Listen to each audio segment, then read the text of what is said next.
warahmatullahi wabarakatuh.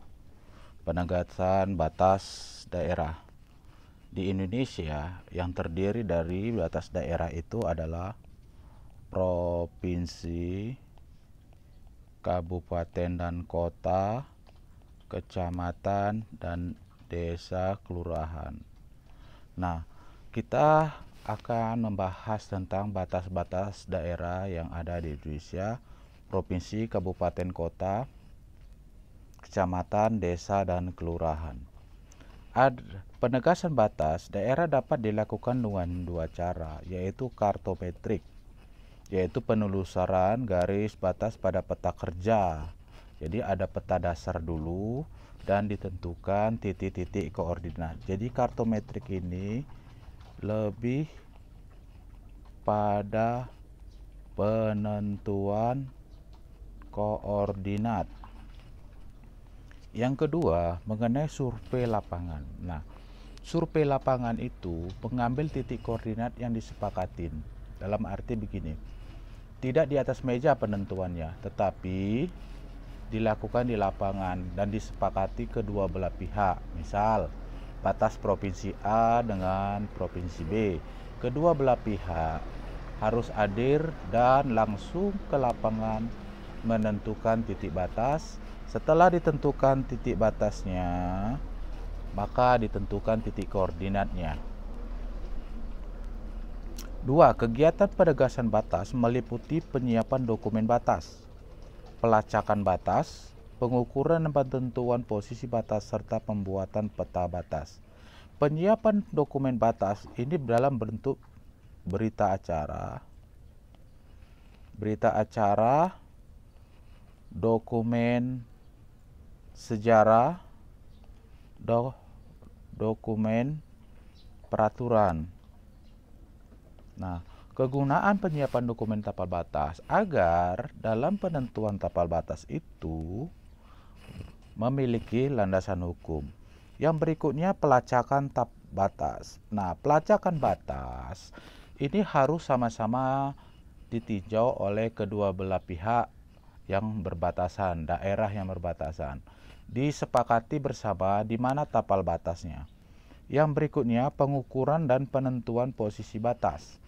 Nah, setelah ditentukan maka titik-titik tersebut diambil garis lurus untuk pengukuran dan penentuan posisi batas.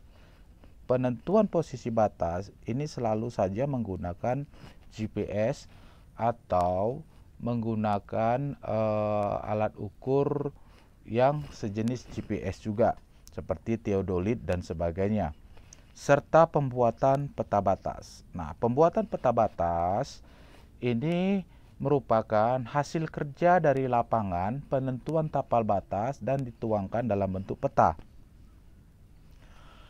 3. Kaidah penarikan garis batas dapat menerapkan hal-hal sebagai berikut. 1. Secara kartometrik. 2. Tadi sudah kita bahas. 2. Penggunaan bentuk-bentuk batas alam. Nah, ini sering kita lakukan karena batas alam tidak mudah untuk digeser, tidak mudah untuk berubah. Oleh sebab itu banyak daerah-daerah di Indonesia banyak menggunakan batas alam seperti sungai, saluran air, dan sebagainya seperti hutan atau batas alam yang lainnya yang sulit untuk dirubah. Seperti tadi nih sungai ya. Salah satunya, garis batas di sungai merupakan garis khayal yang melewati tengah-tengah atau as median sungai yang ditandai dengan titik-titik koordinat. Nah, dalam hal ini sungai itu diambil titik tengahnya. Nah, titik tengah dari sungai tersebut. Nah, disinilah perhitungan titik awal dari titik batas tersebut.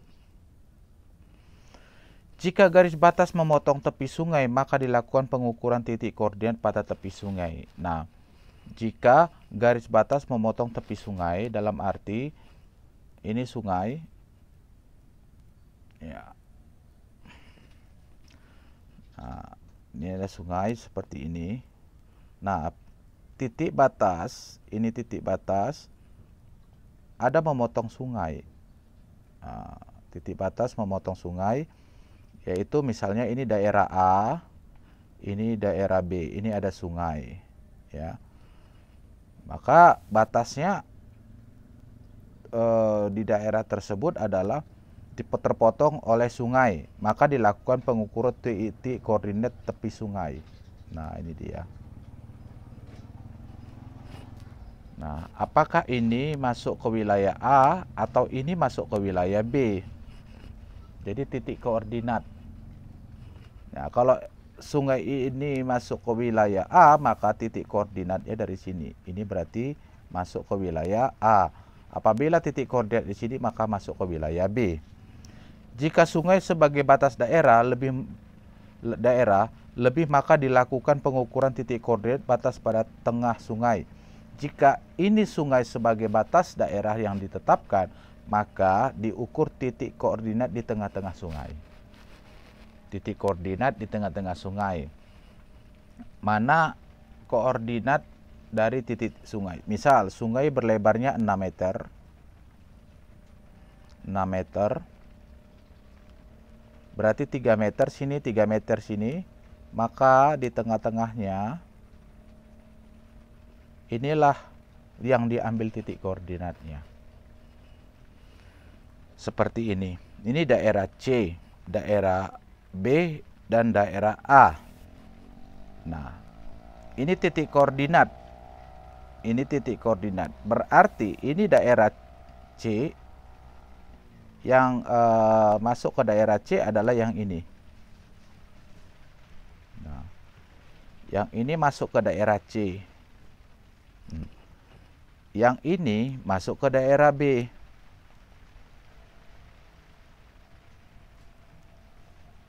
Nah, yang sisanya daerah A. Ini daerah A. Nah, ini daerah C. Nah, ini daerah C. Begitu seterusnya dalam hal penentuan batas. T1, T2, T3. Garis pemisah air, watershed. Lihat gambar 2. Garis gambar pada watershed merupakan garis highline dimulai dari suatu puncak gunung, menelusuri punggung dan pegunungan, pembukitan yang mengarah pada puncak gunung berikutnya. Nah, ini adalah batas apabila ada pegunungan dalam sebuah batas daerah. Nah, ketentuan menetapkan garis batas pada watershed dilakukan dengan prinsip garis batas merupakan garis pemisah air yang terpendek karena kemungkinan terdapat lebih dari satu garis pemisah air, yaitu misalnya ini ada gunung tetapi ada aliran air di bawahnya, maka dicari daerah yang pemisah air yang terpendek. Artinya pemisah air yang terpendek di mana ruang dari aliran sungai, badan sungai yang paling kecil. Sungai itu tidak harus luasnya sama, ada sungai yang mengecil ujungnya. Nah, itu mulai dari situ yang dilihat. Garis batas tersebut tidak boleh memotong sungai. Nah, garis batas tidak boleh memotong sungai dalam arti bahwa sungai itu tidak boleh menjadi pemotong, karena sungai itu sendiri selalu berubah-ubah. Jika batasnya adalah pertemuan lebih dari dua batas daerah, maka dilakukan pengukuran titik koordinat. Nah, oleh sebab itu, titik koordinat merupakan titik kesepakatan kedua belah pihak. Dalam penentuan batas sekarang ini, banyak menggunakan titik koordinat karena batas alam selalu berubah-ubah, di mana ada sungai yang selalu berpindah alirannya. Nah, ini sangat akan berpotensi menimbulkan pertikaian. Untuk itu maka yang paling aman dalam hal ini adalah penentuan titik koordinat. Seperti ini, gambaran garis pemisah pemisah air sebagai batas daerah. Daerah B dan daerah C, daerah D, daerah A. Ini adalah garis batas daerah. Titik koordinatnya ini diambil simpul di tengah-tengahnya, baru ditarik garis lurus. Nah, simpul inilah titik koordinat. Artinya titik koordinat ini sebagai titik awal dalam penentuan titik batas. Danau, kawah. Jika seluruh danau, kawah masuk ke salah satu daerah, maka danau, kawah menjadi batas antara dua daerah. Nah, di sini kenapa danau atau kawah? Karena danau itu adalah sebuah hamparan air.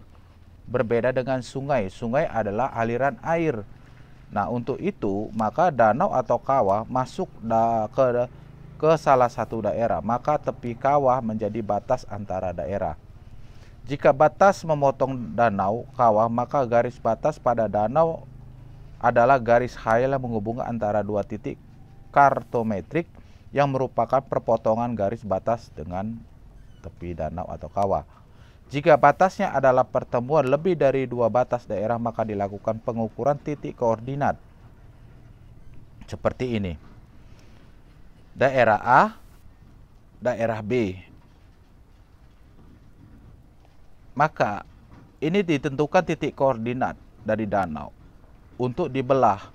Nah, ini penentuan titik batas, penggambaran batas daerah melalui danau, kawah dengan cara memotong danau. Ini dengan cara memotong danau.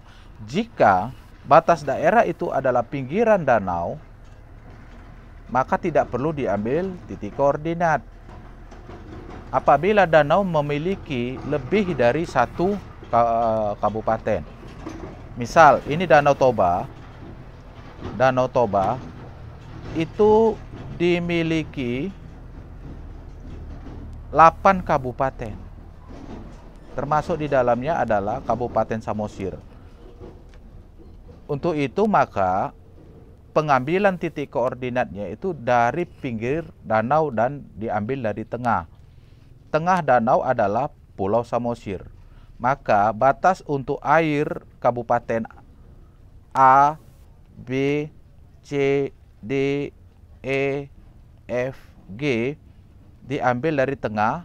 Ini kemari, yang ini kemari, yang ini kemari, yang ini kemari, yang ini kemari, yang ini kemari.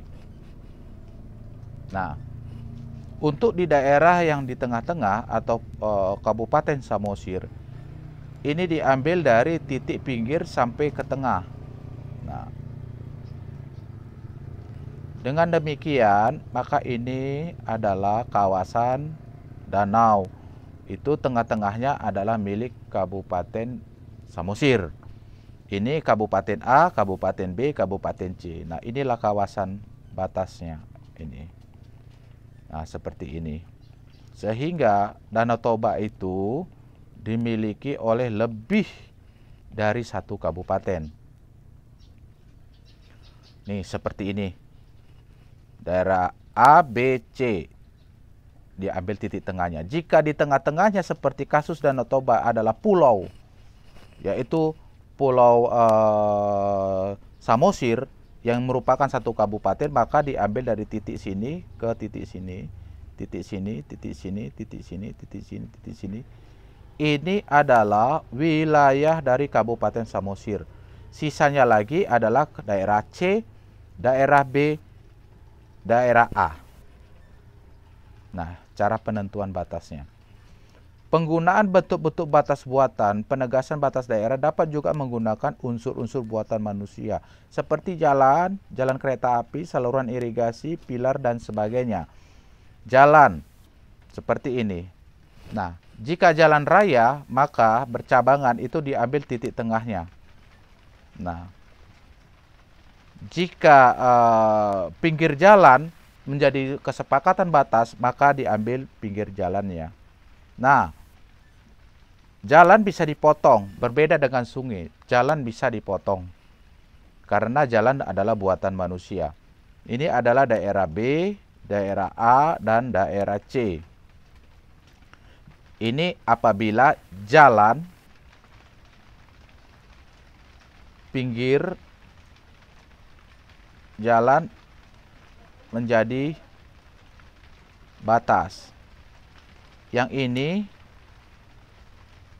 tengah jalan menjadi titik batas. Jalan kereta api menggunakan prinsip sama dengan prinsip penetapan tanpa batas jalan. Jadi, kereta api prinsipnya sama dengan jalan. Kereta api itu ada dua sisi. Maka diambil sebelah sini, atau sebelah sini, atau di tengah-tengah. Saluran irigasi. Bila saluran irigasi ditetapkan sebagai batas daerah, maka pemetapan tanda batas tersebut menggunakan cara sebagaimana diterapkan pada batas pada jalan. Jadi,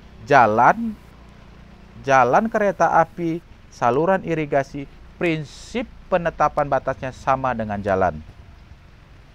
Daerah perbatasan dengan beberapa daerah lain, maka kegiatan penegasan batas daerah harus dilakukan bersamaan dengan daerah-daerah yang berbatasan. Sebagai contoh, daerah C berbatasan dengan A, B, C, dan daerah E. Seperti ini. Nah, masing-masing daerah menetapkan batas. Nah, ini seperti ini dilakukan. Artinya, penetapan batas itu harus melibatkan seluruh daerah yang terlibat di dalam penetapan batas. Nah, jika batasnya adalah pertemuan lebih dari dua batas daerah, maka dilakukan pengukuran titik koordinat. Batas pada pertemuan titik simpul secara kartometrik. Nah, titik koordinatlah yang paling sering digunakan dalam penetapan batas. Karena titik koordinat menggambarkan permukaan bumi dan tidak akan meleset. Penarikan garis batas yang melintas sarana dan prasarana, sungai, jalan, danau, dan sebagainya yang merupakan batas antara kabupaten kota dalam satu provinsi diatur bersama kedua daerah yang difasilitasi oleh provinsi. Apabila satu provinsi seperti Danau Toba, maka difasilitasi oleh provinsi. Pembangunan sarana dan prasarana melintasi sungai yang merupakan batas antar kabupaten berbeda provinsi diatur bersama kedua daerah yang difasilitasi oleh pemerintah pusat. Karena apa? Karena batas daerah di kabupaten itu di samping batas antar kabupaten juga dia berbatasan juga dengan antar provinsi. Maka diambil alih dan difasilitasi oleh pemerintah pusat. Demikian yang saya sampaikan. Semoga materi ini bisa Anda baca-baca kembali dan Anda ulang-ulang kembali dalam hal manajemen perbatasan. Kita akan pertemuan berikutnya akan kita sambung lagi. Terima kasih. Assalamualaikum warahmatullahi wabarakatuh.